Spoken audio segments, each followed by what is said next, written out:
Vous n'êtes pas sans savoir que l'Afrique a été réduite à 400 ans d'esclavage, à 250 ans de colonisation. Et aujourd'hui encore, l'Afrique est sous la domination de ces délinquants, ces va-t-en-guerre, criminels en col blanc, ces salauds et mafieux de la pire espèce.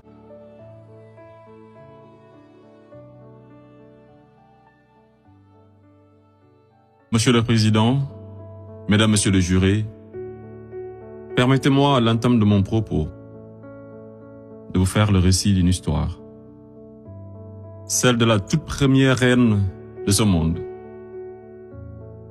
Une reine d'une beauté légendaire, au cœur pur et généreux, à qui la nature avait fait don de richesses inestimables.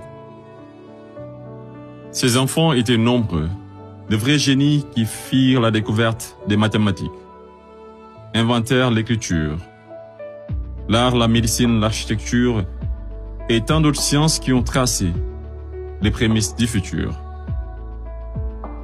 Ils vivaient tous libres et épanouis, jusqu'au jour où la malédiction frappa la reine de plein fouet. L'ange de la mort venait de guider une vieille dame venue des contrées lointaines, dévastées par la sécheresse, qui fut pendant très longtemps à la recherche d'une île autrefois appelée Eldorado.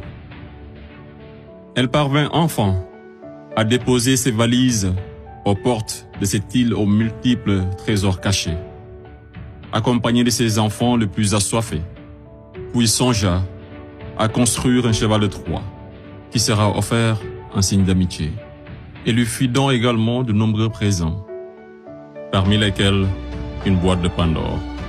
Le malheur s'empara alors de ce gigantesque royaume, entraînant la chute de sa reine, la mort de certains, et l'exil d'autres des plus valeureux. Ce fut l'effondrement d'une civilisation qui aura duré des décennies, une histoire plagiée et falsifiée. Fin de l'histoire. Monsieur le Président, je mesure combien il est difficile pour un jeune avocat d'Afrique, sans aucune expérience et qui n'a nulle connaissance des affaires géopolitiques, de plaider pour la mère Afrique contre l'une des mafias les plus dangereuses au monde, la France-Afrique. Cependant, quoique trop inférieur à mes adversaires, j'ose espérer que je serai tout de même en mesure de vous exposer clairement les faits, afin que vous n'ignoriez aucune partie de l'objet sur lequel vous êtes appelés à vous prononcer.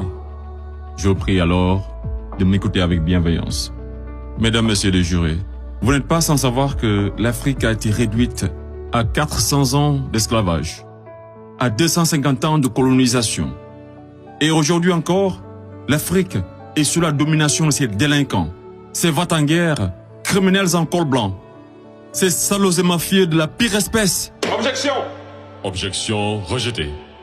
Modérez votre langage. Désolé, Monsieur le Président.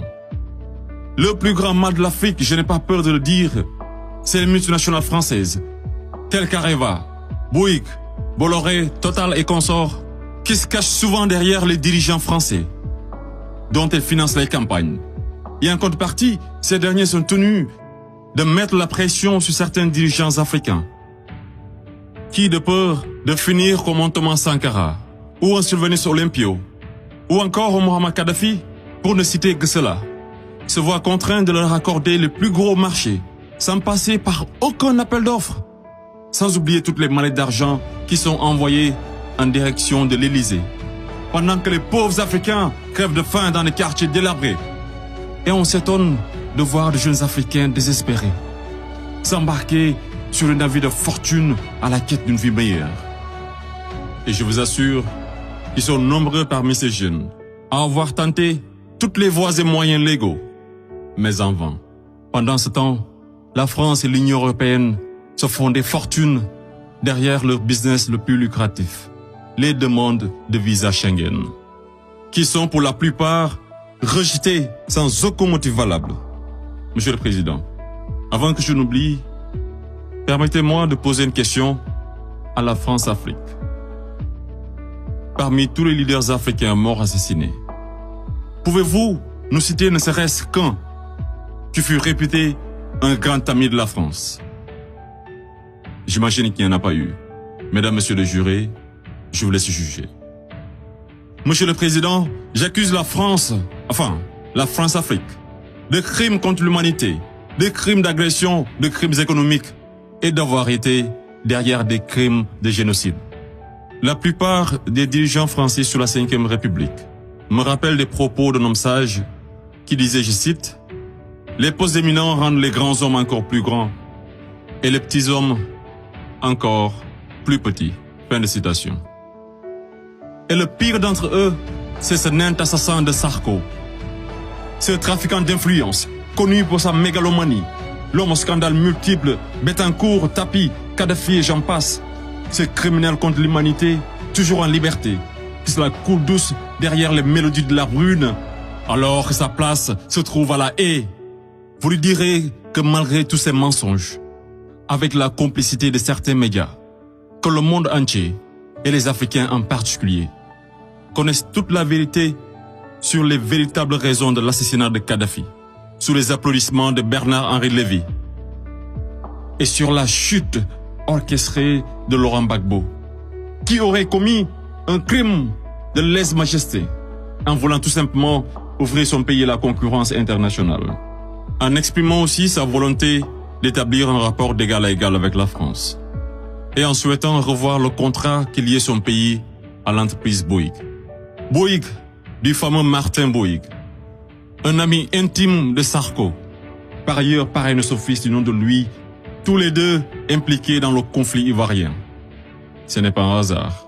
Mesdames, Messieurs les jurés, ai-je besoin d'en rajouter un mot pour que vous compreniez ce jeu d'échecs qui se joue sur le dos de pauvres Africains, alors qu'ils doivent tout à l'Afrique?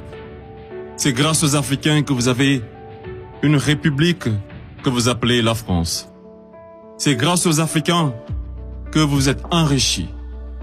C'est grâce aux Africains que vous avez aujourd'hui votre statut de 5e puissance mondiale avec un droit de veto au sein de l'ONU. Et c'est encore grâce aux Africains que vous avez 2 Coupes du Monde à votre compteur. Qu'attendez-vous encore des Africains?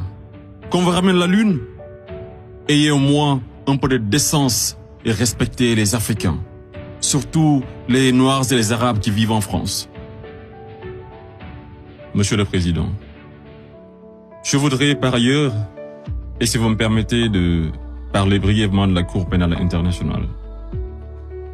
Il est un proverbe qui dit « Dis-moi qui tu fréquentes et je te dirai qui tu es ».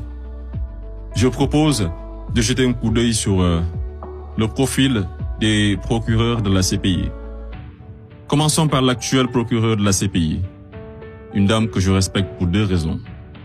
Pour son courage, pour avoir prouvé qu'être une femme et noire ne saurait être un obstacle à la réussite sociale, que la femme noire était capable de s'imposer partout et devant n'importe qui, et pour son combat pour la défense des droits des femmes. Mais devrions-nous faire semblant d'oublier qu'elle fut procureure générale, proche collaboratrice et conseillère juridique du président, et ministre sous l'une des pires dictatures de l'histoire de l'Afrique, sans jamais démissionner? N'est-elle pas comptable de ce régime? Le premier procureur de la CPI, l'Argentin Luis Moreno Ocampo, une haute personnalité dont le nom est impliqué dans les affaires de viol, de corruption, d'abus de pouvoir. Un procureur de la CPI qui détient avec son épouse des entreprises offshore dans les paradis fiscaux des îles Vierges, de Panama et de Belize. Et c'est le même type qui aujourd'hui offre ses services aux personnalités poursuivies par la CPI afin de les aider à échapper au séjour à la haie, moyennant de grosses sommes d'argent. Et tenez-vous qu'ils sont 123 pays à avoir ratifié le traité de Rome. Et sur 10 enquêtes ouvertes, 9 sont africaines. Je me pose la question à savoir, sommes-nous dans une cour pénale internationale ou africaine? Voilà une cour qui représente pour les Occidentaux un instrument d'oppression et de domination des Africains et de leurs dirigeants. C'est pourquoi l'Afrique a besoin d'une cour pénale africaine, par les Africains, rien que pour les Africains et financée par les Africains.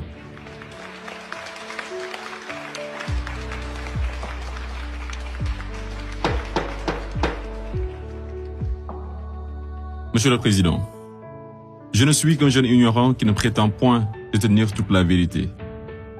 C'est pourquoi je vous apporte des documents qui vous permettront d'y voir un peu plus clair.